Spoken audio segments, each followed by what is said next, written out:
कि भाई अयोध्या भी हार गए, बद्रीनाथ भी हार गए आप, लेकिन एक और बड़ा गंभीर चुनाव आ रहा है, केदारनाथ में भी उपचुनाव होने वाला है। शायद ये नया मामला है, मैं बता रहा हूँ आपको, ये थोड़ा गंभीर मसला हो जाएगा अगर केदारनाथ भी अगर आप हार गए तो। और केदारनाथ हो, बद्रीनाथ हो, चित्रकूट हो, कहीं हो, नहीं अयोध्या, दरअसल वही तो कह रहे हैं कि भैया ये अयोध्या भी जहां से था इनका मामला वहां भी हार गए।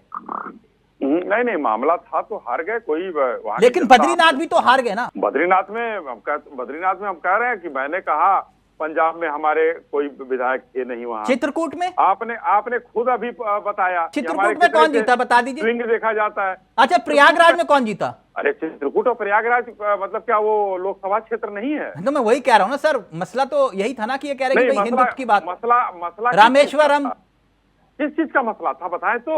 नहीं यही कह रहे हैं कि भाई आप हिंदुत्व की बात करते हैं तो फिर वहीं पर ही जनता ने जवाब दे दिया। हिंदुत्व की बात करना देश में कोई गुनाह है? नहीं है, बिल्कुल नहीं है। तो फिर यही हुआ ना, हिंदू कहकर चुनाव जीतने का फॉर्मूला फेल हो गया। नहीं, कैसे चुनाव, कभी हमारा चुनाव जीतने का वो फार्मूला ही नहीं रहा। हाँ। हमने कभी ना राम को और मंदिर को हमने मुद्दा चुनाव के लिए नहीं बनाया। मेरा सवाल वही था ना, अब ये क्योंकि अयोध्या वाला मसला हुआ, फिर उसके बाद अब ये कह रहे हैं कि भाई बद्रीनाथ, तो अब केदारनाथ में भी कहीं सिचुएशन टाइट ना हो जाए, मामला कुछ इस टाइप का। क्यों केदारनाथ में आपको टिकट दे रहे हैं क्या ये लोग? आप जा रहे हैं? मुझे क्यों टिकट देंगे सर? नहीं मतलब ऐसा ही आपने नहीं, मेरे से क्या लेना देना इसमें, मैं तो सवाल पूछ रहा हूँ शायद ही। मुझे लगा जो सवाल पूछेगा उसे आप विरोध में खड़ा कर दोगे। चुनाव आने दीजिए ना।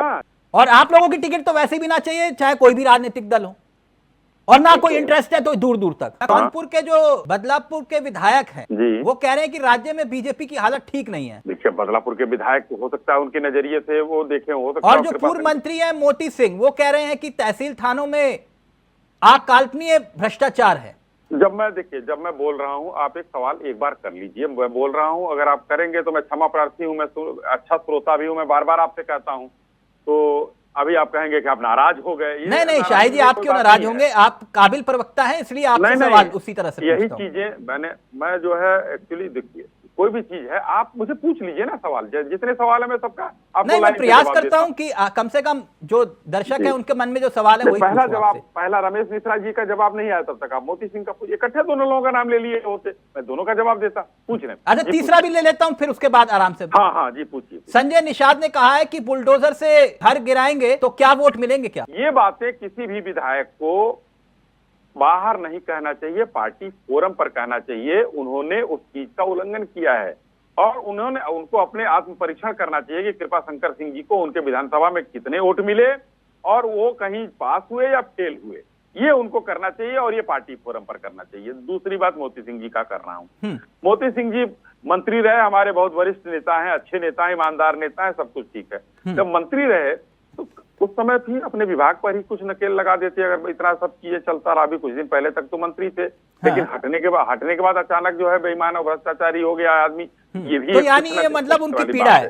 तीसरी आ जाइए, संजय निषाद जी हो या कोई भी हो, अनैतिक काम में लिप्त होगा, उसका घर गिराया जाएगा, चाहे संजय निषाद जी विरोध करे और चाहे अश्विनी शाही विरोध करे। उत्तर प्रदेश में कानून व्यवस्था के साथ तो फिर ये बात वो क्यों कह रहे हैं कि बुलडोजर से जिनका घर गिराएंगे तो वो वोट क्या मिलेगा उसका? अपराधी होगा, उसका घर गिरेगा। उसके लिए संजय निषाद जी को मैं आपके चैनल के माध्यम से कहना चाहता हूं कि भाई उसके लिए सारी चीजें बनी हुई हैं, वो उसको कहे कोर्ट में जाए, अगर उसके साथ गलत हुआ है। वो तो आपके सहयोगी है ना, तो फिर वो ये बात सहयोगी नहीं बोल सकता है क्या? कुछ आंकड़े रखता हूँ। यूपी में 75 में से 72 सीटों पर वोट प्रतिशत आपका घटा ना सर। इसके साथ साथ आंकड़े क्योंकि बता रहे हैं कि 12 सीटें ऐसी थी जहां पर 1 लाख से भी ज्यादा वोट कम हुए। 36 सीटों पर, अब अगला आंकड़ा देखिएगा, 36 सीटों पर 50,000 से 1 लाख के बीच वोट घटे। बात यहीं खत्म नहीं हुई। 2019 में बीजेपी को 4 करोड़ से ज्यादा वोट मिले, लेकिन 2024 में बीजेपी का जो आंकड़ा सामने आया वो लगभग 3.5 करोड़ वोट ही मिले।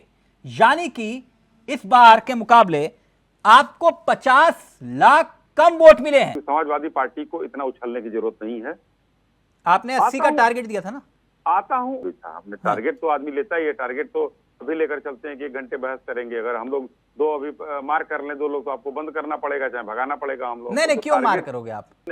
लेकिन पिछली बार के मुकाबले 50 लाख वोट कम हो गए ना आपके।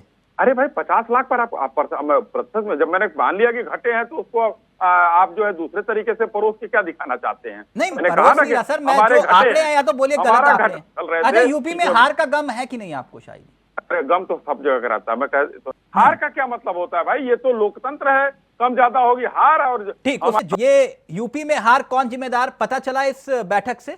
जो जीत का जिम्मेदार वो हार का जिम्मेदार कौन है? हर बात जो है कोई जरूरी है कि सबके स्क्रीन पर बताई जाए? अच्छा चलिए, कान में बता दीजिए मेरे। सबकी होती है, इसमें हार और जीत की कहां से बात आ गई?